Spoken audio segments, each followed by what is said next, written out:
안녕하세요. 락토 약사입니다. 요즘 크릴 오일 많이 광고도 하고 또 찾으시면서 인지질에 관한 관심도가 높아지고 있습니다.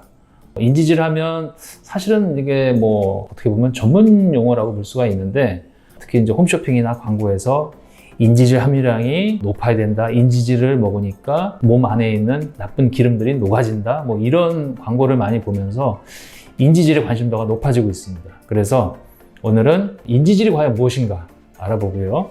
크릴 오일 안에 인지질 함량이 의미하는 것들, 결과적으로 크릴 오일을 섭취하면 어떻게 우리 몸에 좋은가, 이런 것까지 같이 한번 생각해보는 시간을 갖겠습니다.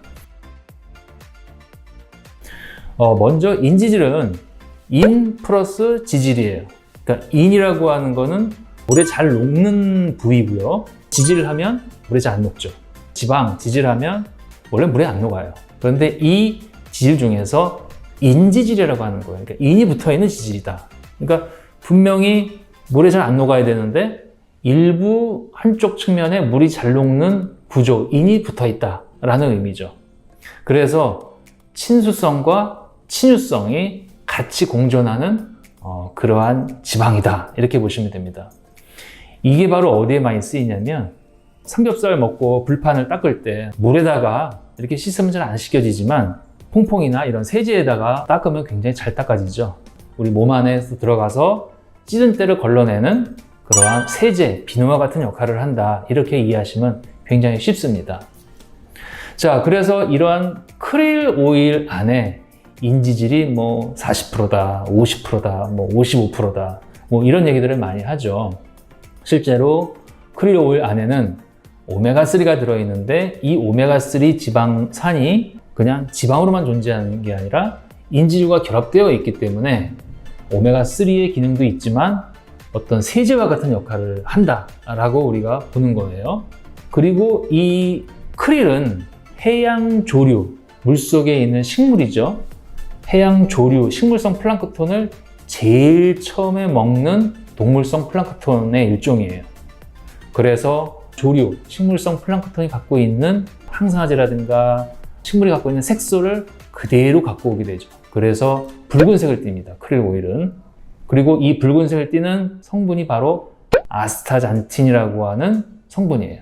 그래서 크릴 오일은 3개의 좋은 성분으로 되어 있다라고 보시면 됩니다. 첫 번째, 인지질. 두 번째, 오메가3. 세 번째, 아스타잔틴이라고 하는 항산화제. 이렇게 3가지로 구성되어 있다고 보시면 돼요. 그런데 이 3가지가 좀 어중간하게 섞여 있어요. 사실 인지질 55%, 56%를 먹어야 된다, 이렇게 광고를 통해서 알고 계시는데, 사실 크릴은 인지질이 40% 정도에 불과해요. 그리고 요거를 농축을 살짝 시켜서 50%대까지 올립니다. 근데 그 이상 올릴 수가 없어요. 왜냐면은 인과 지질이 결합 부위가 약해요. 그래서 농축을 너무 세게, 과도하게 하면 이게 부러집니다. 그러면 인지질 기능이 없어지겠죠. 그렇기 때문에 50% 정도가 한계인데, 우리는 이 인지질이 되게 중요하다 생각을 해서 더 먹고 싶어 하죠. 그럴 때는 크릴을 과감히 포기하시고 데두레시친 같은 그런 성분으로 가시면 돼요. 이 데두레시친은 식물 대두에서 뽑은 인지질인데, 그 인지질의 함량이 97%까지 가는 그런 제품들도 있습니다. 그러니까 그런 것들을 잘 찾아보시면 되고요. 그 다음에 이제 오메가3가 크릴 오일 같은 경우에는 20%에서 25%가 한계예요. 그런데 요즘 나오는 생선에서 뽑은 어유 같은 경우에는 함량이 70%, 80%까지도 갑니다. 그거는 인지질 구조가 아니라 그냥 지방으로만 되어 있는 오메가3이기 때문에 과도한 농축을 할 수가 있는 거죠. 그래서 우리가 오메가3가 정말 필요한 사람이다, 그러면 어유, 정제 어유를 선택을 하시면 돼요. 이게 70%, 80%, 어떤 거는 90%까지도 나오는 것들이 있어요. 그러니까 오메가3를 중요하면 글로 가시면 되고요. 그 다음에 항산화제, 특히 아스타잔틴이 필요하다라고 하시면 직접 해양 조류를 섭취하시면 돼요. 헤마토코커스라고 하는 해양 조류를 섭취하시면 훨씬 함량이 높아요. 근데 크릴은 그 헤마토코커스라고 하는 조류를 먹고 몸 안에 저장하고 있는 크릴을, 오일을 짜서 얻은 거기 때문에 아스타잔틴 함량은 해양 조류보다는 떨어지죠. 하지만 크릴 오일이 좋은 점은 이 세 가지, 인지질과 오메가3와 아스타친을 한꺼번에 먹을 수 있다고 하는 게 아주 유익한 장점이에요. 각각의 함량은 낮지만 이 세 가지가 섞여 있음으로 인해서 시너지 효과라고 하는 것들이 나오게 되는 겁니다. 크릴 오일은 실제로 뇌라든가 지방간이라든가 이런 데에 기능을 발휘하는 것으로 연구가 잘 돼 있어요.